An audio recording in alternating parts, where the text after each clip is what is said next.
I am so excited to be able to talk tonight about emotional abuse. And the reason why I'm excited is because it's one of those things that is not really often talked about. It is another one of those abuses that are kind of swept under the rug and people don't really talk about it. And it's so common, but people are not really aware. They don't know that they are being emotionally abused.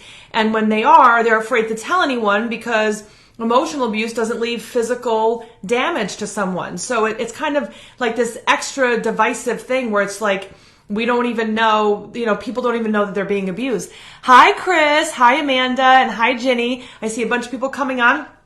So I'm really excited to see everybody on today.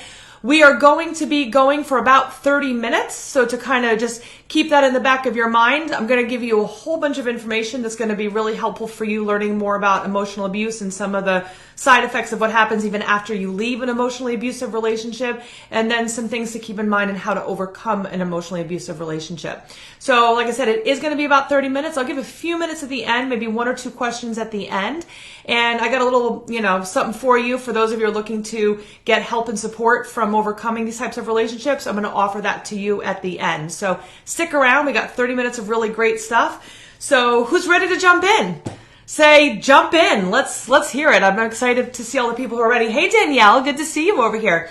So jump in if you are ready to talk about emotional abuse. And of course, not a nice topic in any way, shape, or form, but you are in a group with codependency.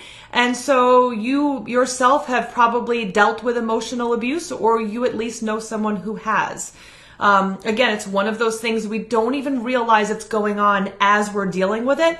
And we don't realize that we're having after effects after we are gone from that relationship. And it could be a familial relationship that we grew up learning learning about emotional abuse. We didn't realize that it was kind of getting us prepared for future relationships. And we've kind of kept that same cycle going over and over again.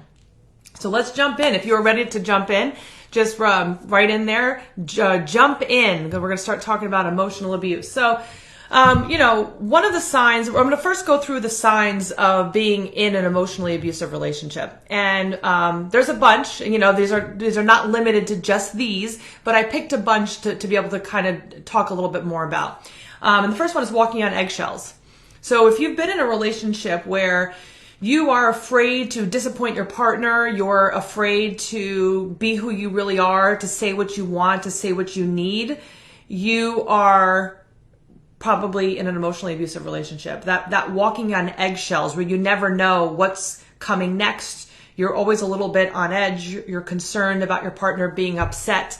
You choose your words wisely. As wisely as you can, because you never know how they're going to react. One day they might react one way, and another day they might react a different way. You never really know, so you're treading very lightly on everything that you say and what you do. Your partner gaslights you. They try to control you. They make you confused. That's a thing that sometimes people will say, well, maybe I'm older, I'm forgetful, or, women after they have children, they're more forgetful. Is it that, or is it that it's been so confusing for you for so long because the person that you are with has gaslit you so that you don't really know which end is up anymore? You don't really trust yourself because this person keeps telling you that you're wrong, that you don't remember it the way that you remember it. So you therefore become confused and unsure of yourself. And if you felt that way from a young child, then you've never been able to grow into feeling that better sense of self and feeling good about yourself. So you're just constantly used to questioning yourself. So you might be a little bit more passive. You're afraid to really speak your mind, say speak for yourself, because you're just you're confused. You're confused in your own thinking. That's because of the gaslighting that you've endured. Your partner requires constant check-ins. Oh my gosh. Isn't that exhausting? When I was with my unhealthy relationships, if I had my cell phone out at all times when I was at my friends' houses, I remember one time getting really upset and my friend looked at me and said, "What's the matter?" And I said, "I've been here for an hour and I only now just realized that my cell phone has been in the car the whole time." And they looked at me And they were like, well, what's the big deal? Just go get your cell phone. What do you need your cell phone for? All the fun people are here. And I was like, well, and I knew that I was going to hear it. I knew that because my cell phone was in the car and I wasn't answering the messages constantly, that I was going to have problems. And in fact, it started towards the end. It got to the point where I would be out and I would just leave my cell phone out so that I could have a conversation with someone. And when I saw my phone light up, I could immediately answer it because I knew that I would hear it if I didn't answer right away. And so I would be ready to pounce on it and start texting back. And again, it just got worse and worse where I pretty much was just constantly on the phone because there was arguing, there was, accusing me of not being where I said I was and then trying to prove and have a scene like there not be a scene because there was definitely a few times where I had exes show up where I was because they didn't believe me as to where I was. And so that kind of thing, that constantly checking in is emotionally abusive because you can never even have fun. I was trying to have fun with friends and here I was afraid to leave my cell phone, afraid that if I went dancing or like if I went to a place where I didn't have reception, I would get in trouble. So I constantly was concerned about my surroundings and about making sure that I had my phone. Oh no, it was on silent. I missed 3 calls. I'm going to hear it. It's going to be a terrible fight, a terrible argument. So I don't know if that resonates for any of you, but that for me was so stressful and took up so much energy of just constantly doing that. And the stuff I missed out on because I was constantly checking my cell phone, not able to actually interact with my friends. Another thing, and I've been seeing this a lot in the group lately. Your partner jokes around about something very intimate to you and then will say, oh, I'm just joking, or you're being overly sensitive. Have you ever noticed that one? Like joking around about your weight, about how you talk, about your looks, about your hair color. I mean, I had a friend of mine, her husband said to her, I really don't like brunettes. You should really dye your hair blonde. She was a brunette. You married a brunette. Why would you say that she should be blonde? So she dyed her hair blonde because she was just like, well, I want to be wanted by him. And that emotional abuse, he would always say those negative things. So she got so used to it. It was like, well, got to make him happy. It goes back to that walking on eggshells. I don't want to hear it. I don't want to deal with it. So I'm just going to, bleach my hair to make him happy, give him what he wants. So, I mean, that lie that they tell you that you're too sensitive or they're joking, they're not joking when they say those things. They're using it to manipulate you. They're using that piece of information that they know is that it's like that cut, and they're digging into that to make you feel bad. And they're using that against you. My ex used to tell me that I used to work out a bunch of times during the week. And then once we got together, we got married, he said, well, I don't really want you working out so much. I want you home. But then when I started gaining weight and not being so muscular, he was like, oh, you're getting fat. I'm like, wait, which is it do you want? Can I go to the gym and be in great shape? Or do I have to be home and make you dinner and not be in as great of shape? What did you want? But he didn't really, it was all control. It was all to confuse me and make me unsure of wait, I don't really know. Which one does he want? He wanted both realistically. And that's for me, that was kind of impossible. If your partner is hot and then cold, things are really, really good. And then they're really, really bad. And you say, well, there are good times. There are good things about the relationship.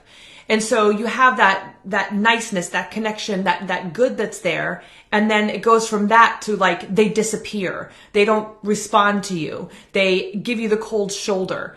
And that brings us in more because we're trying to prove ourselves even more. So that's that emotional abuse to try to suck you in and pull you in even more. Not giving you credit for your strengths. My ex was so good at that. The belittling, being belittled for your accomplishments. When you would say, thank you, Bianca. When I would say, if I did something good and got an accomplishment, I think I'd gotten a 4.0, or not 4.0, but I'd gotten in the honor society for my master's degree. And he didn't come. He wasn't there. It wasn't a big deal that I'd gotten that kind of, high grade, when I was going to school full time and working full time. Not a big deal to him. And so, any of those things where, I'd get teacher of the month or something like that. And it was like, it would always be downplayed. Like what I did wasn't that big of a deal. But if he had something, then, if I didn't make a big deal about it, there'd be an issue. There'd be a big fight that I didn't, put him on high enough of a pedestal that he was, so perfect that he had done this one thing, this one great thing. And so, the belittling your strengths, he would tell me, you have too strong of opinions, or you're too loud, or people don't want to hear you talk, or, and you start to think like, well, again, like someone that loves me is telling me these things. But all of it was because he felt bad about himself, and he felt that I was better than him. And I never felt those things. But in his mind, the way to do that was to belittle me. It wasn't for him to rise up and be a better man. It was for him to try to bring me down, because that way he didn't have to level up at all. So instead of being happy and honored that he was with me, it was let me feel bad about her being too big and let me make her feel small. And they do that. They do that because they're intimidated. And I remember my mom saying that when I was a little girl, like, oh, that boy's intimidated by you. And I'd be like, that doesn't make any sense. Why would they be intimidated? Why would they be mean and be intimidated? Well, seems like that, follows them into adulthood if they never actually, make a change and do the right work for themselves. So the belittling accomplishments is huge. And this was another one too, ruining special events. I cannot tell you the amount of anniversaries, birthdays, award ceremonies, whatever it was, there was always some kind of big blow up. Some of the biggest things. Like I remember, I think it was for Christmas, I had gotten us tickets to go see an opera because I had never seen an opera in America. And I was like, let's go for an opera. It was a very nice, exciting time.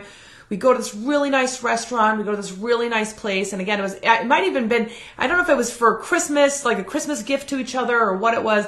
And then all of a sudden we're driving home and it's a snowstorm and he's threatening to leave me on the side of the road when there's like a snowstorm, like slushy, dangerous road, snowstorm on a main road. And he's threatening to leave me on the side of the road because he doesn't like what I'm saying. And, just going on and on. Ruins the entire night, cursing me out, threatening me, like just ruins the night. Typical.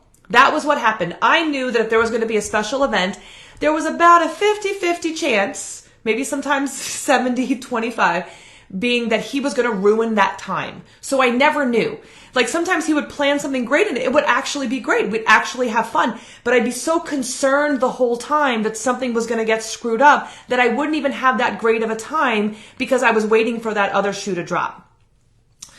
I don't know if that resonates for you. I have a feeling there's a lot of people who have dealt with that. Yep. Every time. Why would they ruin events? Why would they ruin events? Because then why would you want to go to events? Why would you want the nice birthday party? Why would you want to spend time with your friends? You just want to spend time with them. It's a control thing. So, if I was uncomfortable going out with my friends and constantly checking my cell phone, ruining events that they were at, well then I wouldn't want to go to those events anymore. That's what they're thinking. That's where the abuse is. And I guess always abuse is about control. They want to control you. So they do that by, systematically breaking you down. And in ways that you don't realize they're doing it because it could be so low key when they're doing it. They use your insecurities against you. I stopped sharing intimate details about myself. Did anyone notice that for themselves? I stopped saying anything like any deep thoughts that I had or, and then he would say, well, you don't talk to me about anything. And so then I would try to say a little something. And then within a week, it would be thrown back in my face. That little bit of information that I gave to try to be vulnerable would be thrown back in my face and used against me pretty much every time. Hi, Claudine. Hi, Jenny. Withholding affection, sex, money as a punishment. Hey, you didn't do what I wanted, so we're not going to have sex. I'm not going to spend time with you. I'm not going to give you money. Whatever it was to try to hold something against you and give you a punishment as an adult. They're going to give you punishment for you not behaving that they want you to behave. For yourself, the loss of interest in sex. You're with your partner. I was with my partner. And I was just really not interested in sex anymore. And then they would give me a hard time. Well, why aren't you interested in sex? Well, because I wasn't connected. I was so stressed out from constantly walking on eggshells that it's hard to actually be interested in sex. So that's something to be aware of. Not reliable. They make excuses for why they're not reliable. Well, if you didn't do this, if you didn't piss me off, if you didn't, do the wrong thing, then all of that would be, it's your fault. They're going to turn around and blame you. You might notice physical effects on you. So you might be getting back pains. Back pains is actually a really common thing with emotional abuse, because for some reason the way we hold our stress normally is like neck, shoulders, and lower back. And so that very often is a sign that there is emotional abuse. Like, cause it's that constant stress, that we're like all tight and uncomfortable. And then just loss of excitement for life and the relationship, feeling like the day is something to get through and not something to be excited about. I felt that for the years of my relationship, is that I just had to get through the day. I'd wake up and I'd be like, okay. I woke up, now what? All right, well, I'll go to work because I enjoyed my job. At least I had that. And not everybody has that. So to get up and be like, oh, what am I going to deal with today? What's going to happen today? And not in a fun, exciting way. And like, what am I going to have to deal with today? So those are some of the things that are signs that you are in an emotionally abusive relationship. So now let's talk about after you leave, because I think that, we hope that after we leave, everything's going to get better, right? That's what we're hoping for. Like, if I leave that relationship, then everything is going to be okay. Well, there are some underlying things that have now become kind of part of who we are, because we've been dealing and suffering with the emotional abuse. So when we leave, there are some things that we might not even realize are because of the emotional abuse. Or again, we might not have even realized we were in an emotionally abusive relationship. So one of the things that we might notice after we leave is still that loss of enthusiasm. So maybe something that we used to be really interested in. Maybe you like to ride horses. Maybe you love to hang out with your friends. Maybe you liked to do crafts, or you like to, I don't know, go hiking. Whatever those things were, suddenly it's like, I don't have the energy. I'm not interested. I don't really want to, because they've made you feel so bad about having those interests before. You kind of just lose, a lot of people will lose interest in those things after they even leave. They don't really know who they are anymore. And just everything feels even worse. I felt worse. I went through a depression after I left my ex-husband. So, it definitely got worse before it got better. Constantly ready for fight or flight. Fight or flight is that stress response, is that adrenaline pumping through the body, which is why people get sick more often when they're dealing with stress. Is that, so you're constantly on edge, worried about should I stay and argue with someone? Should I run away? You're constantly on edge, constantly uncomfortable. And so you might have that. And in any of these examples, you might have extremes of the opposite direction. So you might be hearing what I'm saying, but you're like, but I have the opposite. Well, that's one of the side effects too. It could be that the exact opposite. So you might be in this constant fight or flight, like, oh my gosh, what's going to happen next? But you also might have a BS level that's so high that you are dealing with everybody's BS. Because you have been my best friend would say to me, she's like, Steph, your BS level is up here. Because I was like, I don't really feel that upset about it. She's like, really? That's something that would make me really, really hurt or angry or sad or whatever. And I'd be like, oh, okay. Because I wasn't used to that. I wasn't brought up with that. My levels of BS, I could accept a whole lot before I would finally stand up and say something. And as I got better, my BS levels have now gotten a lot lower. My tolerance for BS has gotten a lot lower. So, that will change depending on where you are in your healing. But BS levels too high or ready to fight or flight, kind of either of those directions. Questions your ability to verbalize what you're saying.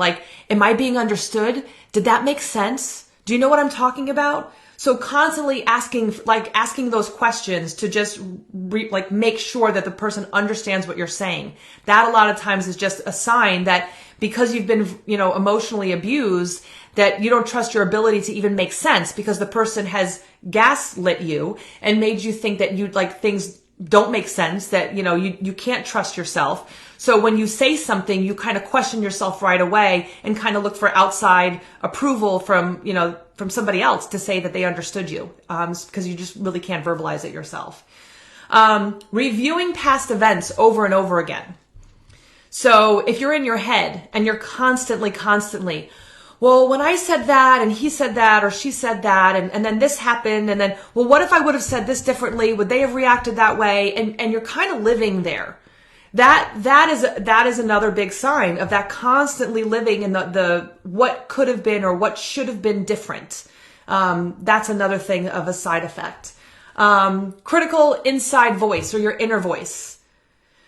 You aren't smart enough. You aren't capable. You aren't lovable. You aren't, you are replaceable. You are whatever those things are, that critical inner voice inside of you that's telling you that you aren't enough. And you listen to that because if you've been emotionally abused, then you've heard that over and over again. Now that outside voice has become your inside voice. And especially if you heard that as a young child, that follows you into adulthood. And then you had that relationship, if you had a romantic relationship on top of what you dealt with as a child, that's just reiterating all that negative internal dialogue that you're saying to yourself over and over again. People that have left or in emotionally abusive relationships, a lot of times have anxiety. That's because of that fight or flight, that stressful event that's constantly there. You're just constantly feeling like, oh, what's going to happen? What's going to happen? And, you're just being overly cautious about everything. You don't accept own perceptions of reality. So you see something, but you don't even trust that that's what it is because it's turned around on you so many times. So it's like, oh, is it raining outside? Yeah, it's raining outside.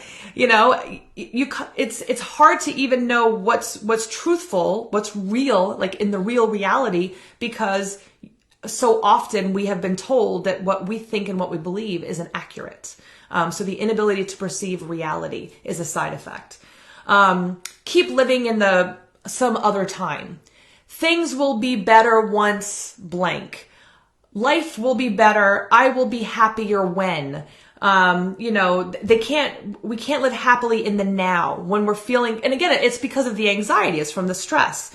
If we're constantly concerned about what's going to happen, what possibly will happen, we can't really live in the now. And yeah, we feel disconnected. I love that. That's true. And then distrust in future relationships.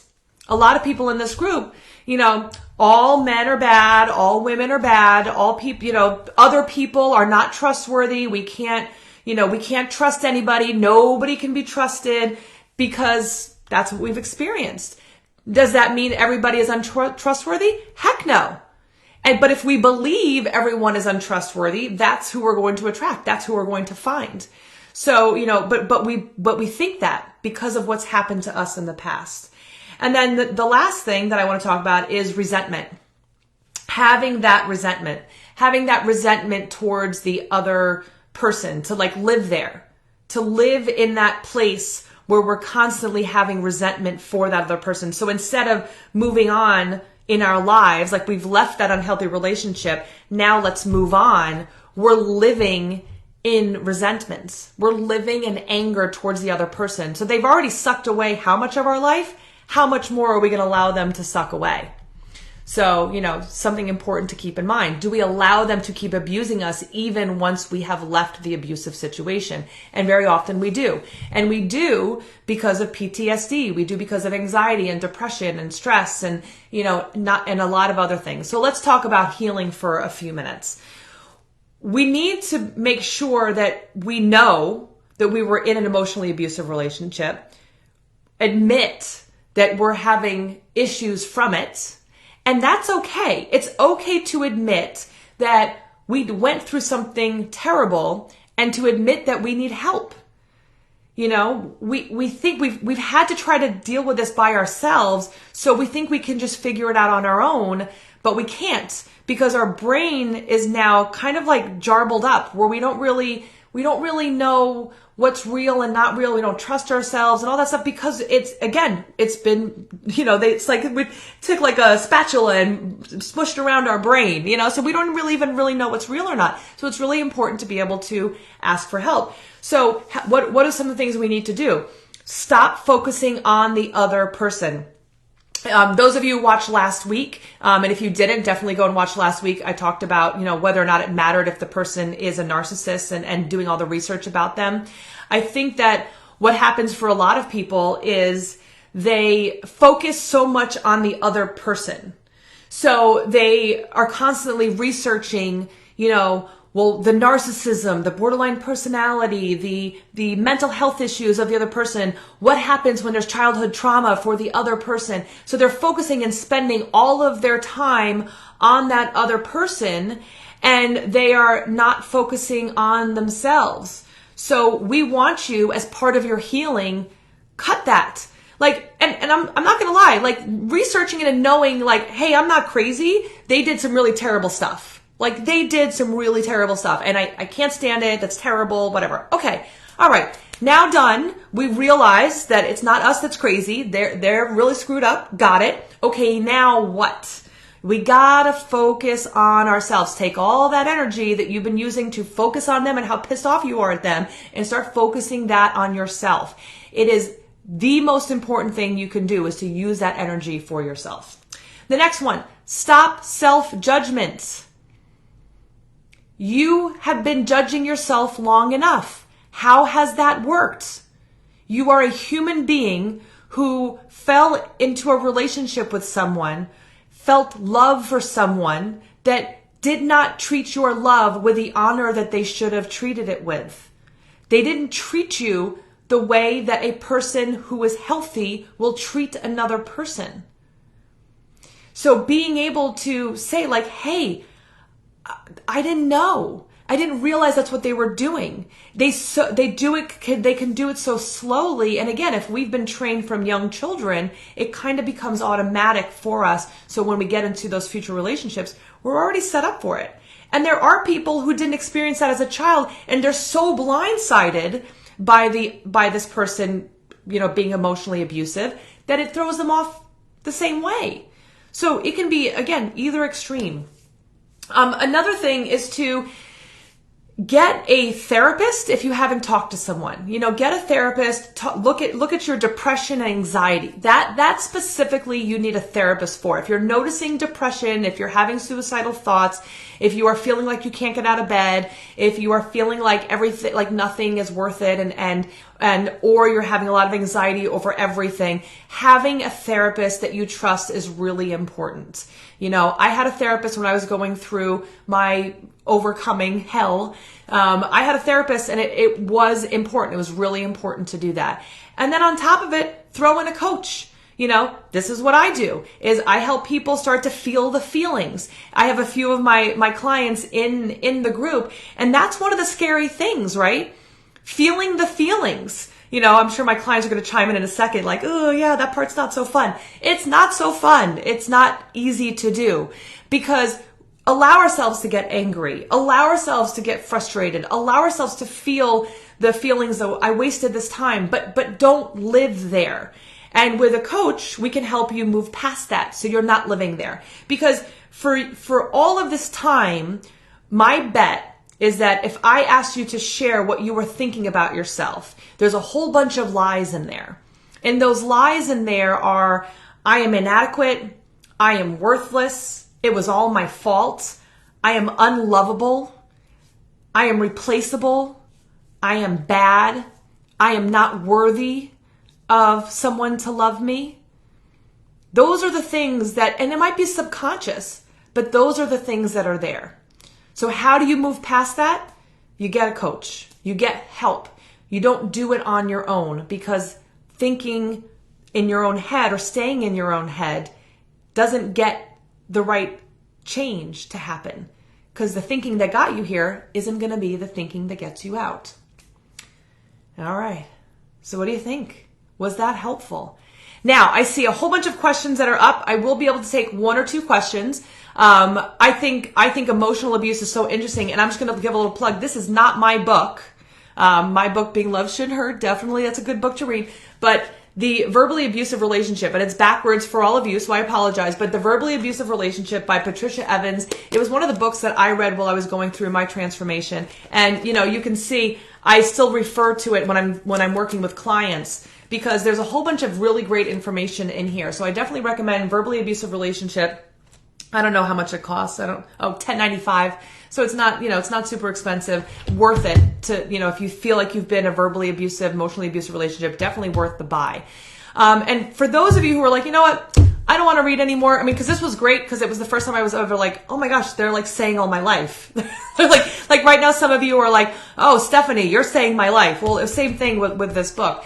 So for those of you who are like, hey, you know what you said makes sense. I don't want to do that anymore. I want someone to help me because I can't do this by myself. How long have you been feeling at a 1? How many calls have I had lately where people are saying, oh, I'm at, 10 being the best, 1 being, the worst. I've been at a 1 for years. Well, isn't life meant to be more at a 9 or a 10? Don't you want the freedom to be who you are and step into your power and feel the strength and the lightness without having that load, that weight of everybody else on top of you?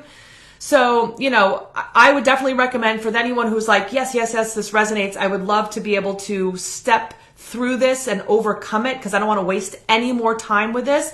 Send a text message to 631-553. I'm sorry, 631-317-4027. Sorry, I have a few numbers in my head. So again, if anyone wants to write this for me, 631-317-4027. Just write that down. And in there, just write the word help. Just write the word help in the text message. And I'll reach back out to you and we can set up an appointment to chat and we can find out how we can best support you. Because life is too short to stay stuck thinking and dealing with all of these things.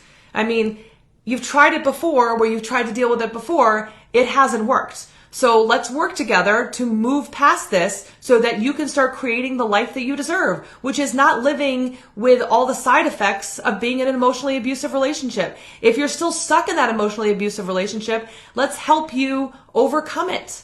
Let's help you make better decisions for yourself so that you get the strength and you can actually start to feel comfortable and confident in yourself to be able to make better choices for yourself. So definitely send that message, 631-317-4027, and, just write the word help and we will set up an appointment to chat. So I've got like a minute or two because, we're a little bit after 30 minutes. So, and if anyone wants to write down the number, you can write down the number, 631-317-4027. After the live, I'll put the number down as well for anyone else who might have missed it.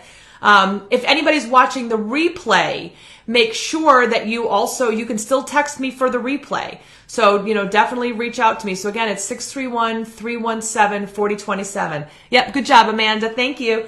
Text that number, write the word help, and we'll set up an appointment. So it seems like a bunch of you, and definitely do that, ASAP, because what's actually going to happen is for those of you who text me tonight, you're going to, for $30, you're going to get 30 minutes with me and a copy of my book and my workbook. So definitely text that like tonight if you can. Those of you watching the replay, text that the word help, and that'll be my hint that you'd like to do that 30 minutes, for 30 minutes for $30 with my book and my workbook. They're each $15. So you're kind of getting, you're getting that as kind of a bonus as well. So I'll take a question. You're welcome, Scott. Let's see. I'll take a question. I saw a bunch and I'll try to go back and answer them. So don't worry if you, don't get them answered. Bianca, okay, she said, what helped me? Reminding myself how different I was when I was in a good relationship and how he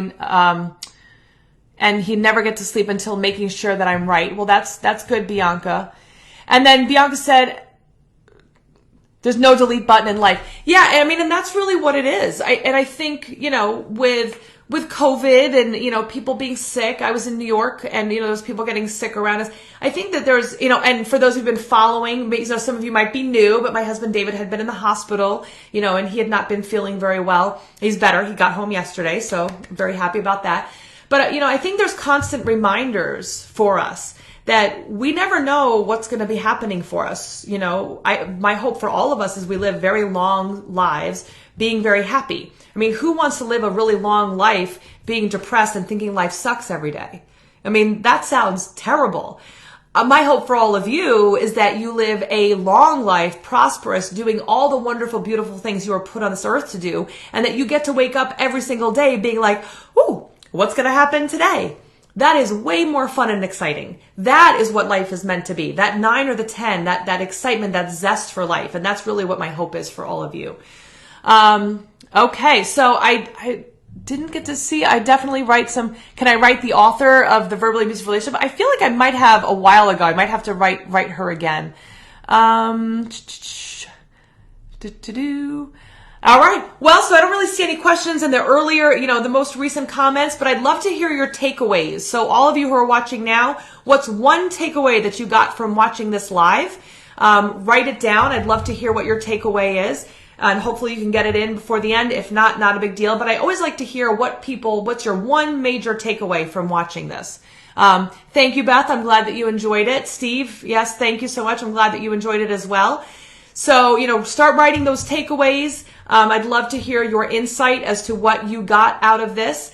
And I really appreciate all of you coming on. Thank you so much for stopping by and hanging out with me for these 30 minutes on our weekly live stream. So again, for those of you, there's a lot of new people coming in. This might be your first live stream. So welcome to the group. We do this every Thursday at 9:30 p.m. Eastern Standard Time. And you might have noticed, some of you, that there is a post earlier in the day that says what the topic is going to be about and then asks you to comment live or replay. So if you're not sure you're going to make it live, always comment replay in that earlier post, and I'll send you a link after the live is recorded. All right. So have a great weekend, because some of you probably, it's getting close to the weekend already. And because some of you are watching from other countries, and some of you're watching this already as the replay. So have a great weekend, and I will see you next Thursday. Have a great night, everybody. Bye.